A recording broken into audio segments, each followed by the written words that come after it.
Hello, good morning students. कैसे हैं सब लोग? उम्मीद करते हैं कि आप सब लोग ठीक होंगे और बराबर अपने अध्ययन में लगे हुए होंगे। तो प्यारे बच्चों, आज हम लोग चर्चा करने वाले हैं भारत में उद्योग की।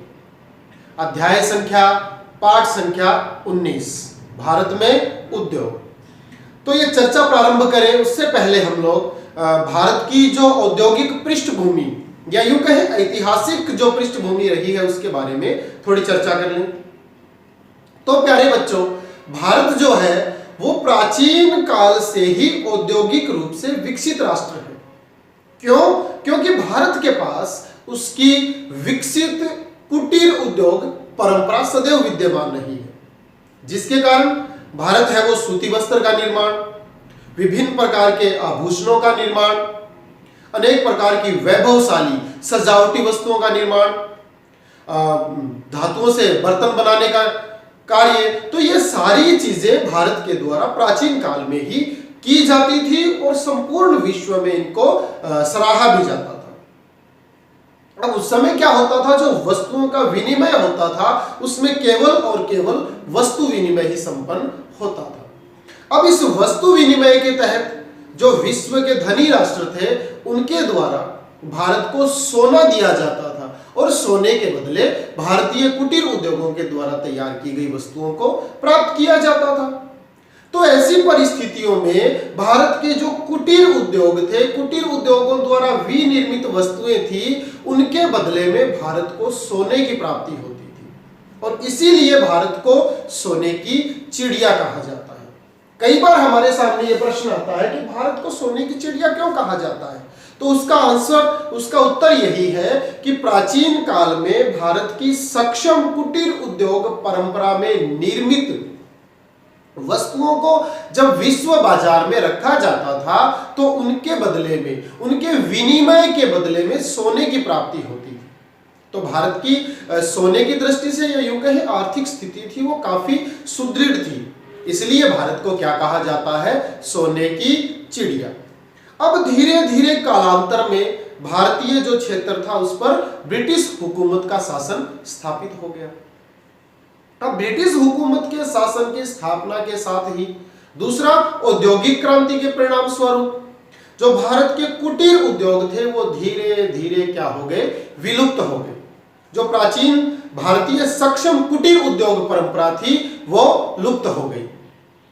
अब भारत ब्रिटिश साम्राज्यों के लिए या यूं कहें विश्व के अन्य देशों के लिए सिर्फ और सिर्फ तैयार माल को खपत करने के लिए और कच्चा माल प्राप्त करने के लिए एक मंडी, एक बाजार का काम करने लगा। ऐसी स्थिति में भारत में औद्योगिक विकास होना बड़ा ही दुश्वार था। ऐसी परिस्थितियों में भारत में सिर्फ और सिर्फ दो ही प्रकार के उद्योग स्थापित हुए। कौन कौन से? एक तो भारतीय बाजार की मांग पूर्ति, यानी ऐसे उद्योग जिनको ब्रिटिश सरकार ने हमारे देश में स्थापित किया, जिनके द्वारा भारतीय बाजारों की मांग को पूरा किया जाता था और बदले में उनसे जो आर्थिक लाभ होता था वो ब्रिटिश साम्राज्य को होता था। यानी ऐसे उद्योग जिनको ब्रिटिश क्षेत्रों में उत्पादित करके भारत तक लाने में अतिरिक्त व्यय होता था, उस व्यय को बचाने के लिए और भारतीय मांग को पूरा करने के लिए उद्योगों की स्थापना की गई। दूसरा औद्योगिक विकास का कारण यह था कि ऐसा कच्चा माल जो ब्रिटेन से भारत में लाना अलाभकारी था, ब्रिटेन से भारत में लाकर विनिर्माण करना क्या था? अलाभकारी। ऐसी परिस्थितियों में ब्रिटिश साम्राज्य ने क्या किया? औद्योगिक इकाइयों को भारत में स्थापित करना शुरू कर दिया। तो भारतीय बाजार की मांग और कच्चा माल ब्रिटेन से लाना अलाभकारी, इन दो ही कारणों के कारण प्यारे बच्चों भारत में औद्योगिक विकास पुनः प्रारंभ हो पाया। फिर इसी क्रम में लौह इस्पात उद्योग, सूती वस्त्र उद्योग, जहाजरानी उद्योग, चीनी उद्योग, जूट उद्योग, इलेक्ट्रॉनिक उद्योग, अनेक प्रकार के उद्योग क्रमिक विकास में होते चले गए। तो इस प्रकार से आज अपन भारत की वर्तमान परिस्थितियों की बात करें तो भारत एक औद्योगिक रूप से समृद्ध राष्ट्र है, लेकिन इस समृद्धि के पीछे जो कारण है वो एक प्राचीन कुटीर उद्योग परंपरा से अनवरत गति से धीरे धीरे धीरे धीरे होता हुआ आया एक विकास क्रम है। तो इसी विकास क्रम में पहला और आधारभूत उद्योग आता है लौह इस्पात उद्योग। भारतीय जो औद्योगिक विकास क्रम है उसमें लौह इस्पात उद्योग है, उसमें सूती वस्त्र उद्योग है, उसमें जहाज रानी उद्योग है, उसमें एल्यूमिनियम उद्योग है, उसमें चीनी उद्योग है, इलेक्ट्रॉनिक उद्योग है, विभिन्न प्रकार के उद्योग है जिनका हम लोग आगे की कक्षाओं में अध्ययन भी करेंगे। तो सबसे पहला और सबसे आधारभूत जो उद्योग है वो है लौह इस्पात उद्योग। लौह इस्पात उद्योग को आधारभूत उद्योग भी कहा जाता है। क्यों? क्योंकि ये उद्योग अन्य उद्योगों के लिए कल पुर्जे, मशीनें, ये सारी आधारभूत चीजें या यूं कहें अन्य उद्योगों के विकास का आधार सुनिश्चित करता है। तो चलिए हम इसका अध्ययन प्रारंभ करते हैं। लौह इस्पात उद्योग। लौह इस्पात उद्योग प्रथम संयंत्र 1779 में अर्काट तमिलनाडु में स्थापित किया गया। भारत में पहला लौह इस्पात कारखाना कहां स्थापित किया गया? तमिलनाडु के अर्काट में और 1779 को। लेकिन यह प्रयास असफल रहा। जो औद्योगिक इकाई थी, संयंत्र था, वो सफल नहीं हो पाया। उसके बाद प्रथम सफल प्रयास किया गया 1872 में कुल्टी बरनपुर पश्चिम बंगाल में। पश्चिम बंगाल के बरनपुर में कुल्टी नामक स्थान में 1872 में प्रथम सफल लौह इस्पात इकाई की स्थापना की गई। फिर यहां से भारत में प्रारंभ होता है लौह इस्पात उद्योग का प्रादुर्भाव। लौह इस्पात उद्योग का प्रारंभ और सबसे पहला लौह इस्पात संयंत्र स्थापित किया गया जिसका नाम है Tata iron and steel company. Tata iron and steel company, जिसको कहा जाता है TISCO, Tata iron and steel company, जिसकी स्थापना किसके द्वारा की गई? श्रीमान जमशेदजी टाटा के द्वारा। श्रीमान जमशेदजी टाटा के द्वारा Tata iron and steel company की स्थापना की गई। कब की गई? 1907 में। कहां की गई? सांची जमशेदपुर में। सांची जमशेदपुर में 1907 में श्रीमान जमशेदजी टाटा के द्वारा Tata iron and steel company TISCO की स्थापना की गई। अब हम लोग ये बात करते हैं कि किसी भी उद्योग का जो स्थायीकरण है या स्थानीयकरण है वो किन चीजों पर आधारित होगा? उसे कच्चे माल की प्राप्ति, पूंजी की प्राप्ति, बाजार की प्राप्ति, सस्ते श्रमिक की प्राप्ति, जलवायु, शुद्ध जल, इस प्रकार से विभिन्न कारकों पर आधारित होता है। लेकिन जो लौह इस्पात जैसा उद्योग है, जो भारी उद्योग है, ये कच्चे माल की प्राप्ति पर आधारित होता है। जिन क्षेत्रों में कच्चा माल सुगमता से प्राप्त हो जाता है वहां लौह इस्पात उद्योग की स्थापना की जाती है। तो जमशेदजी टाटा ने जो ये उद्योग स्थापित किया, यह भारत का सबसे बड़ा उद्योग था, सबसे बड़ा कारखाना था जिसमें देश का 20% इस्पात तैयार किया जाता था। अब हम देखते हैं कि इस उद्योग को सांची जमशेदपुर में स्थापित करने के पीछे कौन कौन से कारक उत्तरदायी थे। देखिए, इसका निर्माण, इसको जल की प्राप्ति सुवर्ण रेखा और खारकोई नदी से होती थी। सुवर्ण रेखा और खारकाई नदी से इसको शुद्ध जल की आपूर्ति हो जाती थी। उसके बाद लौह अयस्क, लौह अयस्क इसको नोवामंडी और बादाम पहाड़ी से मिल जाता था। कोयला, कोयला इसको झरिया, रानीगंज और बोकारो से मिल जाता था। तो इन तीनों ही कारकों की सुगमता से उपलब्धि के कारण Tata iron and steel company की स्थापना कहां की गई? सांची जमशेदपुर में, जमशेदजी टाटा के द्वारा। अब इसमें कौन कौन सी वस्तुओं का विनिर्माण किया जाता है? लोहे के गार्डर, रेल का सामान और कांटेदार तार।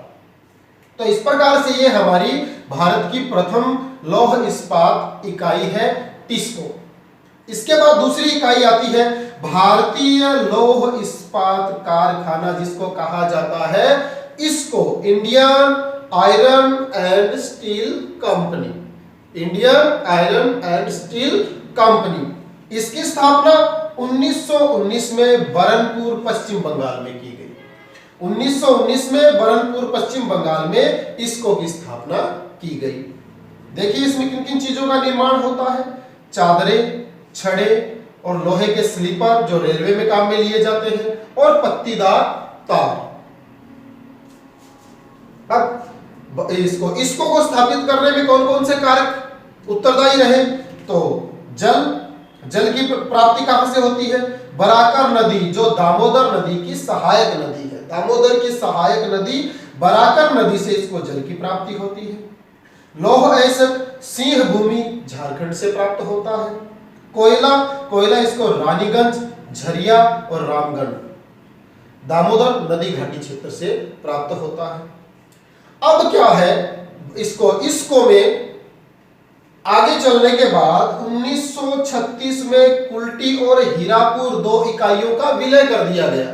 इसको में कुल्टी और हीरापुर को 1936 में विलय कर दिया गया। कुल्टी और हीरापुर लौह इस्पात कारखाने हैं जिनको उत्पादन में कमी आने के कारण, अलाभकारी इकाइयां होने के कारण इनको इसको में विलय कर दिया गया। उसके बाद 1953 में बरनपुर का भी विलय किसमें कर दिया गया, भारतीय लौह इस्पात कारखाना या Indian iron and steel company इसको में।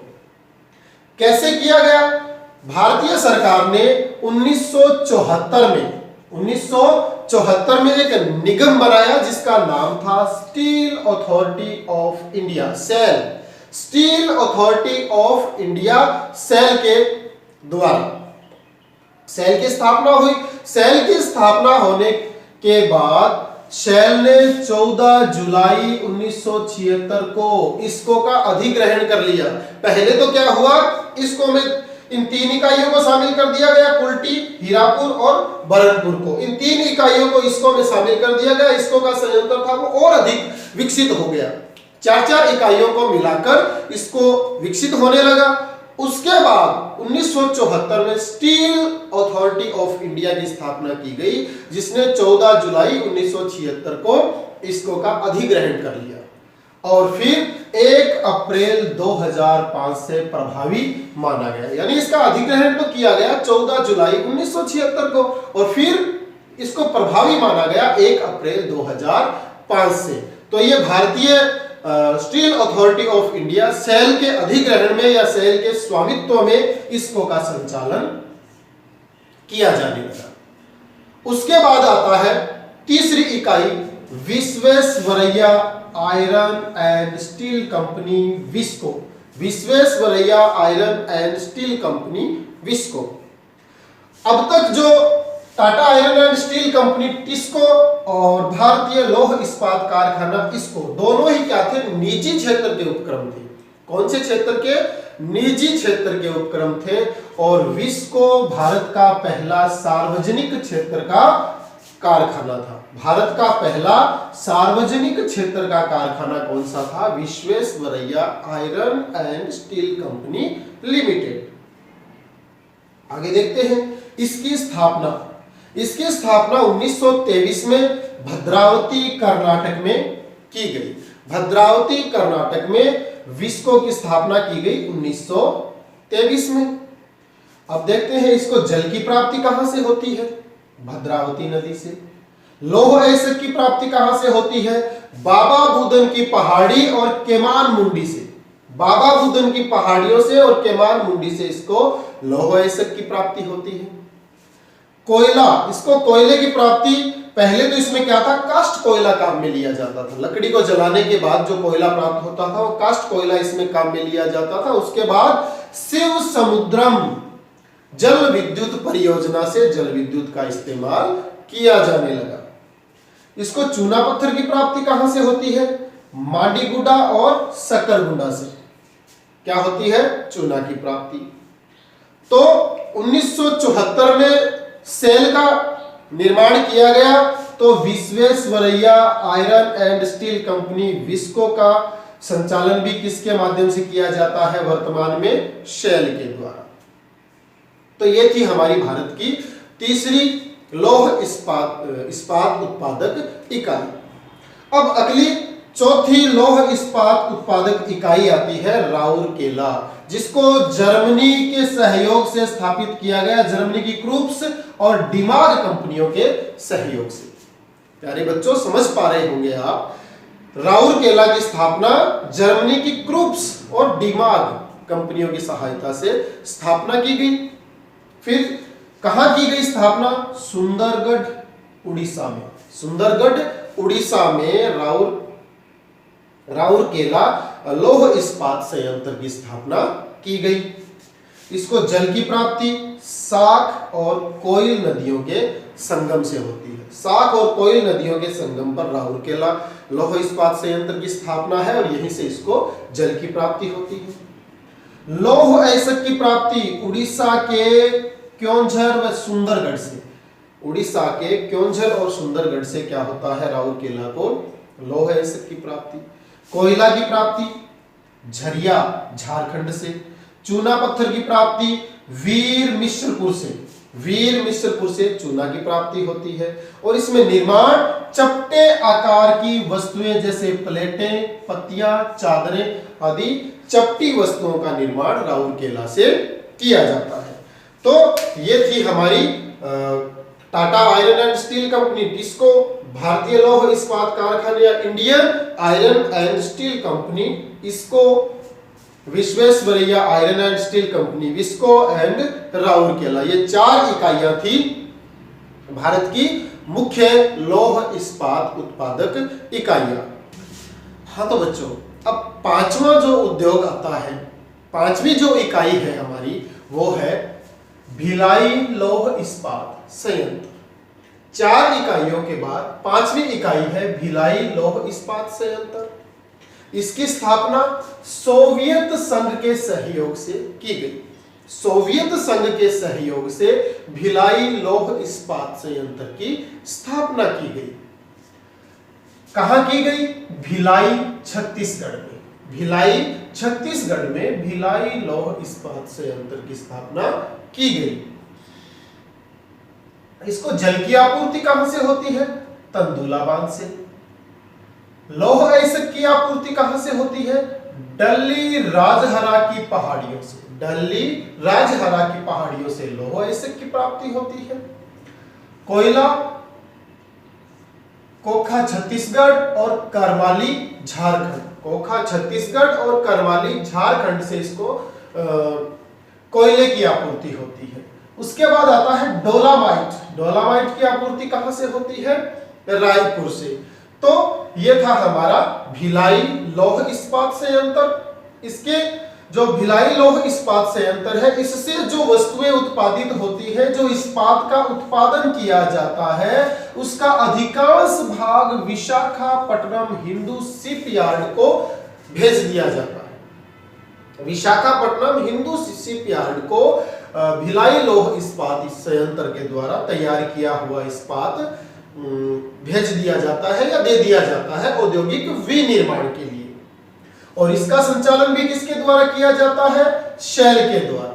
Steel Authority of India limited के द्वारा ही भिलाई लौह इस्पात संयंत्र का संचालन किया जाता है। अगला आता है दुर्गापुर इस्पात संयंत्र।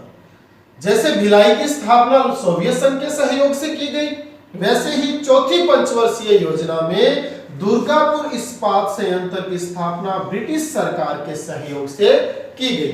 ब्रिटिश सरकार के सहयोग से दुर्गापुर इस्पात संयंत्र की स्थापना की गई। कहां की गई? वर्धमान जिला, पश्चिम बंगाल में। पश्चिम बंगाल के वर्धमान जिले में दुर्गापुर लौह इस्पात संयंत्र की स्थापना की गई। इसको लौह अयस्क की प्राप्ति कहां से होती है? नोवामंडी और गुआ खान से। नोवामंडी और गुआ खान से दुर्गापुर को लौह अयस्क की प्राप्ति होती है। कोयला, कोयले की आपूर्ति रानीगंज और झरिया बोकारो की खानों से। रानीगंज, झरिया और बोकारो से इसे कोयला की आपूर्ति होती है। चूना पत्थर की आपूर्ति, चूना पत्थर की आपूर्ति उड़ीसा के क्योंझर और सुंदरगढ़ से की जाती है। इसमें कौन कौन सी वस्तुओं का निर्माण किया जाता है? रेल के पहिए, पटरियां, धुरियां और छड़े। तो ये था हमारा दुर्गापुर लौह इस्पात संयंत्र। अगला आता है बोकारो इस्पात संयंत्र, और बोकारो इस्पात संयंत्र की स्थापना रूस के आर्थिक सहयोग से की गई। रूस के सहयोग से बोकारो इस्पात संयंत्र की स्थापना की गई। कहां की गई? धनबाद जिले में बोकारो नामक जगह पर, झारखंड राज्य में, या यूं कहें झारखंड राज्य के धनबाद जिले में बोकारो नामक स्थान पर बोकारो इस्पात संयंत्र की स्थापना किसके सहयोग से की गई? रूस के सहयोग से। इसको जल की आपूर्ति कहां से होती है? बोकारो और दामोदर नदियों से। बोकारो और दामोदर नदियों से बोकारो इस्पात संयंत्र को जल की आपूर्ति की जाती है। अब आता है लौह अयस्क। तो लौह अयस्क उड़ीसा की क्योंझर से उपलब्ध करवाया जाता है। चूना पत्थर पलामू जिले से, कोयला झरिया से, और जल विद्युत दामोदर घाटी निगम से उपलब्ध करवाया जाता है बोकारो इस्पात संयंत्र को। समझ पाए होंगे आप। अगला आता है 8वां संयंत्र, विशाखापट्टनम इस्पात संयंत्र। विशाखापट्टनम इस्पात संयंत्र। विशाखापट्टनम बंदर इस्पात संयंत्र बंदरगाह पर स्थित भारत का पहला संयंत्र है। विशाखापट्टनम इस्पात संयंत्र भारत के सभी प्रकार के इस्पात संयंत्रों में से बंदरगाह पर स्थित प्रथम संयंत्र है, प्रथम इकाई है, और यह अत्याधुनिक तकनीक पर आधारित है। आधुनिक तकनीक का इस्तेमाल कर इस उद्योग को विकसित किया गया है। इसको लौह अयस्क की प्राप्ति कहां से होती है? बेलाडीला की खानों से। कोयला कहां से मिलता है? दामोदर घाटी से। मैंगनीज और चूना पत्थर छत्तीसगढ़ और उड़ीसा की खानों से उपलब्ध करवाया जाता है। अगला आता है विजयनगर इस्पात संयंत्र। विजयनगर इस्पात संयंत्र विजयनगर कर्नाटक में स्थापित किया गया है।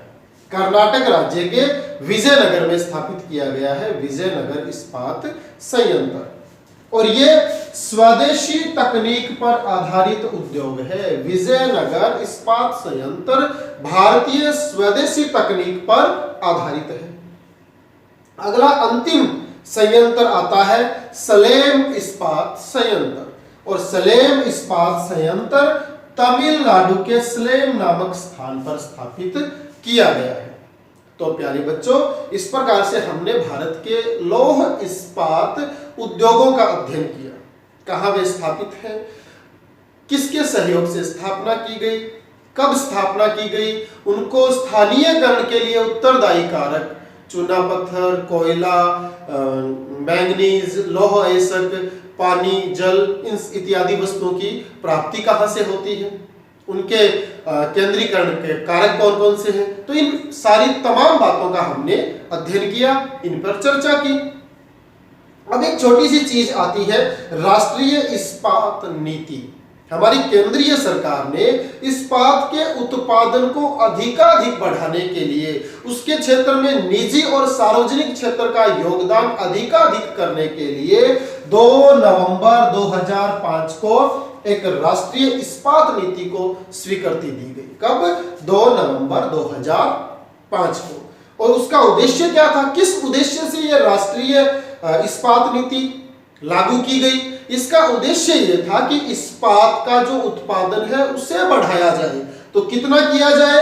वर्ष 2019-20 तक उत्पादन को बढ़ाया जाए और 4 करोड़ 21 लाख टन जो वर्तमान में उत्पादन हो रहा था पहले, उसे वर्तमान तक 19-20 तक 11 करोड़ टन किया जाए। 2005 से पहले जो भारत में 4 करोड़ 21 लाख टन इस्पात का उत्पादन था, उसको 11 करोड़ टन तक बढ़ाने का लक्ष्य निर्धारित किया गया, और इसमें निजी और सार्वजनिक क्षेत्र का निवेश बढ़ाने हेतु लक्ष्य निर्धारित किए गए। तो ये थी 2 नवंबर 2005 को स्वीकृत की गई राष्ट्रीय इस्पात नीति। तो इस प्रकार से प्यारे बच्चों हमने अध्ययन किया लौह इस्पात उद्योग का जो एक सभी उद्योगों के लिए आधारभूत स्तंभ का कार्य करता है। अगली क्लास में हम अन्य उद्योगों पर भी चर्चा करेंगे। तो तब तक अपने अध्ययन को बनाए रखिए, अध्ययन करते रहिए। मुझे दीजिए इजाजत, मिलते हैं अगली वीडियो क्लास में। तब तक के लिए जय हिंद, जय भारत, धन्यवाद।